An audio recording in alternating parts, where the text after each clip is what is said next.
A fé é o começo de toda grande realização.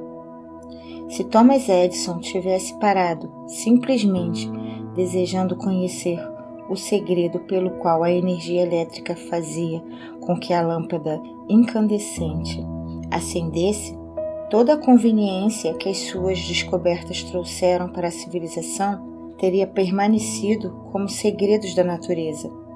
Ele encontrou-se com o fracasso temporário por mais de 10.000 vezes antes de finalmente conseguir arrancar esse segredo da natureza, até que finalmente ela cedeu para ele, porque ele acreditou que conseguiria e, mais importante ainda, continuou tentando até que conseguiu a resposta. Edison descobriu mais dos segredos da natureza no campo da filosofia do que qualquer outro homem que já viveu. E isso porque ele ficou íntimo do seu outro eu. Eu ouvi isso da boca do próprio Edison, mas mesmo que eu não tivesse ouvido, as suas realizações por si mesmas revelaram esse segredo. Nada dentro da razão é impossível para o homem ou a mulher que acredita e confia no seu outro eu. Tudo em que um homem ou uma mulher acreditar ser verdadeiro, a partir daquele instante começa a tornar-se verdadeiro. Uma oração é uma expressão do pensamento, algumas vezes expresso em palavras audíveis e outras vezes expresso silenciosamente. Observei por experiência própria que uma oração silenciosa é tão eficaz quanto uma oração expressa em palavras. Observei também que o estado de espírito de quem está rezando é o fator determinante para a oração funcionar ou não. Minha concepção do outro eu, que tenho tentado descrever, é que ele simboliza meramente um novo modo de se chegar à inteligência infinita, um modo pelo qual se pode controlar e direcionar o simples processo de combinar a fé com os pensamentos. Isso é somente outra maneira de dizer que agora tenho muito mais fé no poder da oração. O estado de espírito conhecido como fé aparentemente abre meio para um sexto sentido, por meio do qual se pode comunicar com fontes de poder e informação que ultrapassam e muito os nossos 5 sentidos. O desenvolvimento desse sexto sentido vem sempre para a sua ajuda, e ele é, na verdade, uma estranha força que, vamos assumir, é um anjo da guarda que pode abrir para você, e sempre que quiser, a porta para o templo da sabedoria. O sexto sentido é a experiência mais próxima a que cheguei de algo que se possa chamar de milagre, e ele aparece dessa forma, talvez porque eu não entendo exatamente o método pelo qual esse princípio funciona. O que eu realmente sei é que existe uma força, ou uma causa central primeira, ou uma inteligência que permeia cada átomo da matéria e faz parte de cada unidade de energia perceptível pelo homem, que essa infinita inteligência converte ramos em árvores, faz com que a água escorra dos montes em resposta à lei da gravidade, faz a noite após o dia, o inverno após o verão, cada um mantendo seu próprio lugar e funcionando de forma harmoniosa, bem como o relacionamento entre si. Essa inteligência ajuda a transformar desejos em formas concretas ou materiais. Tenho esse conhecimento porque o experimentei. Por muitos anos venho mantendo o hábito de fazer o inventário de toda a minha vida pessoal, uma vez por ano, com o objetivo de determinar quanto de minhas fraquezas consegui ultrapassar ou eliminar, e também para calcular quanto progresso, se é que tive algum, fiz durante o ano. Uma estranha entrevista com o diabo. Enquanto você estiver lendo a entrevista com o diabo, você reconhecerá, a partir da breve descrição que dei da história da minha vida, o esforço desesperado do diabo de me calar antes que eu ganhasse reconhecimento público. Você entenderá também, após ler a entrevista com o diabo, por que a entrevista tinha que ser precedida por essa história pessoal. Antes que você comece a ler a entrevista, eu quero que você tenha uma noção bem clara do tipo de ataque que o diabo fez comigo. E lembre-se que foi esse ataque final que, afortunadamente, virou o jogo, fazendo com que o diabo ficasse sem saída e tivesse que se confessar. Esse trabalho do diabo começou com a crise de 1929. Por meio daquela feliz virada na roda da vida, perdi 600 acres. Meus rendimentos foram a zero. National Bank, onde todos os meus rendimentos estavam depositados, quebrou e com ele se foi todo o meu dinheiro. Antes que eu notasse o que estava acontecendo, me peguei no meio de um furacão espiritual e econômico, que se desenvolveu numa catástrofe mundial de tal forma que nenhum indivíduo ou grupo de indivíduos poderia suportar. Enquanto eu esperava a tempestade passar e todo o medo que estava espalhado ceder, me mudei para Washington, a cidade onde comecei o trabalho, após o meu primeiro encontro com Andrew Carnegie, quase um quarto de século antes. Parecia que não havia nada que eu pudesse fazer, exceto sentar e esperar. Tudo que eu tinha era tempo. Após 3 anos de espera, sem resultados tangíveis, minha alma incansável começou a me empurrar de volta para o serviço. Havia muito poucas oportunidades para eu ensinar uma filosofia de sucesso quando o mundo à minha volta estava no meio do mais abjeto fracasso e as mentes dos homens estavam preenchidas com o medo da pobreza. Esse pensamento veio até a mim em uma noite, enquanto eu estava dirigindo o meu automóvel em frente ao Memorial de Lincoln, dentro da sombra do Capitólio. Com isso veio outro pensamento.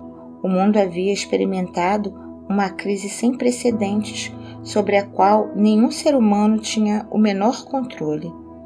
Com essa crise, veio até mim a oportunidade de testar a filosofia da autodeterminação, a organização a qual eu havia devotado boa parte da minha vida adulta.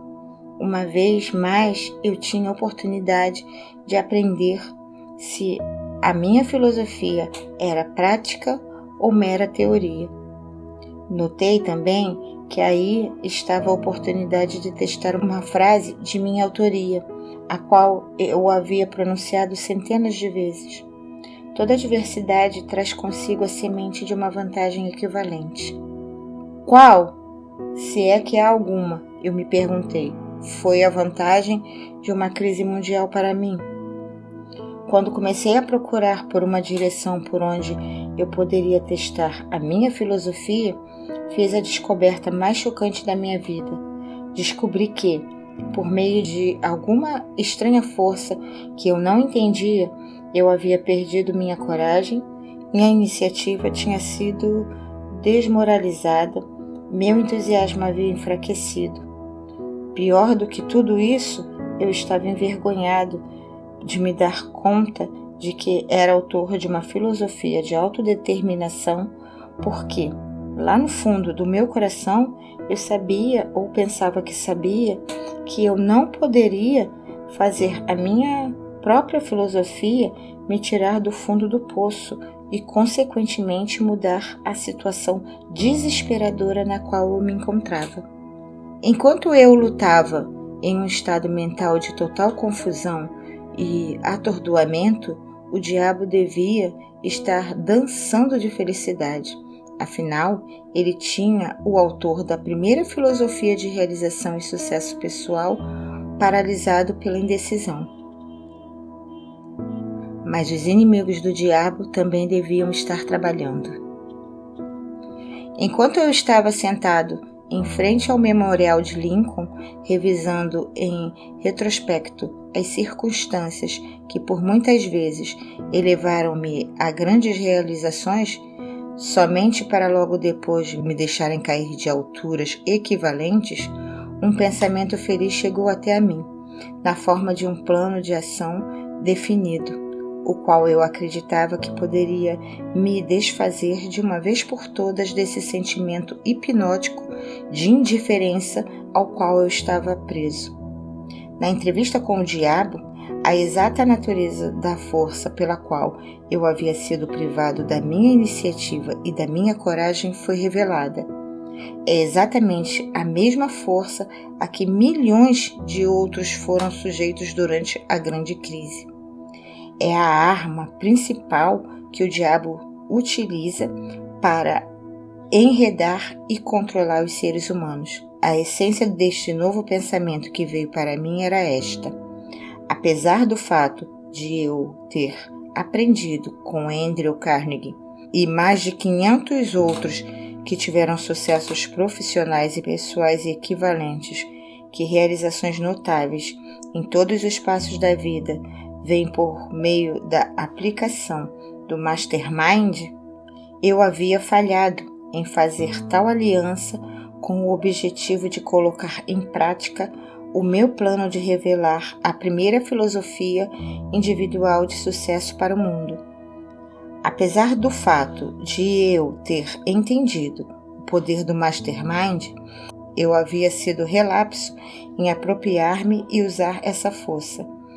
Eu estava trabalhando como um lobo solitário, em vez de associar-me com outras mentes superiores. Vamos agora brevemente analisar esta estranha entrevista que você está prestes a ler. Alguns irão perguntar após terminá-la: você realmente entrevistou o diabo ou você meramente entrevistou um diabo imaginário? Alguns talvez desejem a resposta a essa questão antes mesmo de começar a entrevista. Responderei da única e mais honesta maneira que poderia, dizendo que o diabo que entrevistei pode ter sido real tanto quanto ele dizia ser, ou ele pode ter sido uma criação da minha própria imaginação. Seja lá o que ele fosse, real ou imaginário, ele é de muita pouca importância se comparado com a natureza e com o conteúdo das informações contidas na entrevista.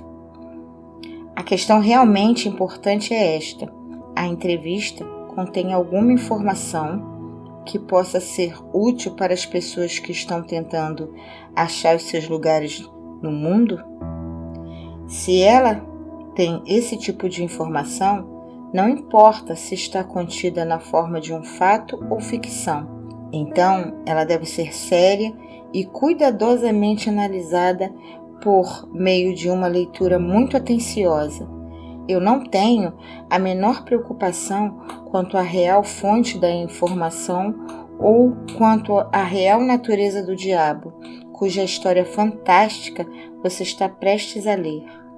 Estou somente preocupado com o fato de que a confissão do diabo encaixa-se perfeitamente com o que eu tenho visto da vida. Acredito que a entrevista contenha informações de benefícios práticos para todos aqueles que ainda não acharam a vida amigável, e a razão pela qual eu acredito nisso é que eu fiz com que o tema central deste livro me trouxesse toda a felicidade de que preciso, na forma que mais se encaixou na minha natureza. Eu tive suficiente de experiências com os princípios mencionados pelo diabo, de tal forma que posso lhe assegurar que eles farão exatamente o que ele diz que farão. Isso é suficiente para mim. Então, passo a história desta entrevista para você, para que, seja da maneira que for, consiga extrair dela o máximo possível de dividendos em termos financeiros e pessoais. Talvez você consiga grandes valores em termos financeiros se você aceitar o diabo como sendo o que ele diz que é, baseando-se na sua mensagem para seja lá o que for que ela lhe possa trazer e que você consiga aplicar da melhor maneira possível. Não se preocupe em saber quem é o diabo ou se realmente ele existe. Se você quiser minha honesta opinião pessoal, eu acredito que o diabo é realmente quem ele diz ser. Agora vamos analisar a sua estranha confissão. Após forçar a sua entrada na consciência do diabo, o senhor humano começou a entrevista que o diabo não queria dar, com questões que ele não poderia deixar de responder.